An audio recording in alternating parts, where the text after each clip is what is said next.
تہارت میں اپنے مصروفیات کو جتنا بہتر جانتا دوسرا نہیں جانتا.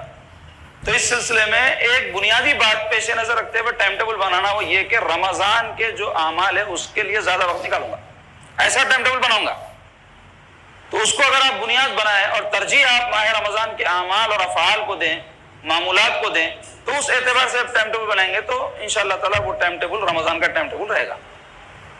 تو اس میں time table minute to minute بنانا, الارم فکس کر لینا, سحر سے پہلے یہ وقت پہ اٹھوں گا, تہجد پڑھوں گا, سحر کے بعد فجر تک تلاوت قرآن مجید کروں گا. اس کے لیے بہترین طریقہ یہ ہے کہ سحر کر لے کے مسجد کو چلے جانا.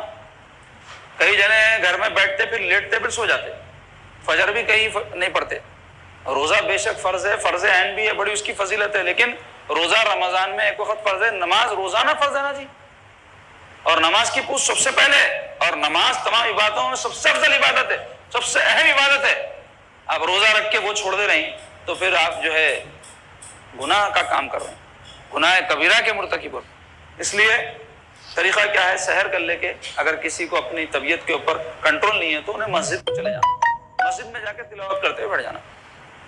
اور پھر فجر کی نماز کے بعد اللہ توفیق دیا, ذکر و اذکار اور اشراق تک بیٹھ سکتے, ٹھیک ہے بیٹھو, نہیں بیٹھ سکتے تو آ کے آرام کر لے سکتے, کچھ کام نہیں ہے. کسی کو فجر کے بعد کام رہتا ہے, کسی کو نہیں رہتا, تو جن کو نہیں ہے انہوں اشراق پڑھ لے کے 2-3 گھنٹے آرام کر لیں, کیونکہ رات میں جلدی اٹھ جا رہے ہیں نا, سحر سے پہلے اٹھ جا رہے ہیں تو تھوڑا ریسٹ ہونا. اگر نہیں کام ہے, صبح جلدی چلے جا رہے ہیں, تو پھر ایسا کوئی نظم بنانا کہ دوپہر کے بعد میں تھوڑی دیر خیل اللہ کر لے جو سنت ہے. تو میں تو خالی آپ کو ایک ہنٹ دے رہا ہوں, اشارہ دے رہا ہوں, آپ لوگ اپنی اپنی سہولت کے حساب سے ٹائم ٹیبل بناؤ اور اس میں ایسا خیال رکھو کہ رمضان شریف کے تمام معمولات پر اچھی طریقے سے خشوع خضوع کے ساتھ, یکسوئی کے ساتھ, اطمینان کے ساتھ عمل ہو سکے. اس میں ایک اہم کام یہ بھی کرنا کہ افطار سے ایک آدھا گھنٹہ پہلے فراغت حاصل کر لینا.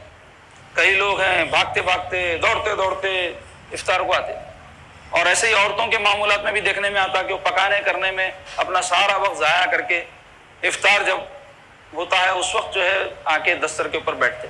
صحیح طریقہ یہ ہے کہ آدھا گھنٹہ پہلے سے ذکر و اذکار میں, استغفار میں, درود پاک پڑھنے میں, کلمہ طیبہ پڑھنے میں اپنے آپ کو مشغول رکھنا, اللہ اللہ اللہ اللہ کرتے ہوئے افطار کر لیں. تو نظام الاوقات کی بڑی اہمیت ہے. ابھی سے ہم کو چاہیے پیپر لینا, اکیلے بیٹھنا, اپنے اپنے حساب سے سیٹ اپ کرو آپ, اور اس کو فوٹو کھینچ کے رکھ لو. پیپر گم جاتا, مسلمانوں کو کاغذہ گھمانے کی بہت عادت ہے.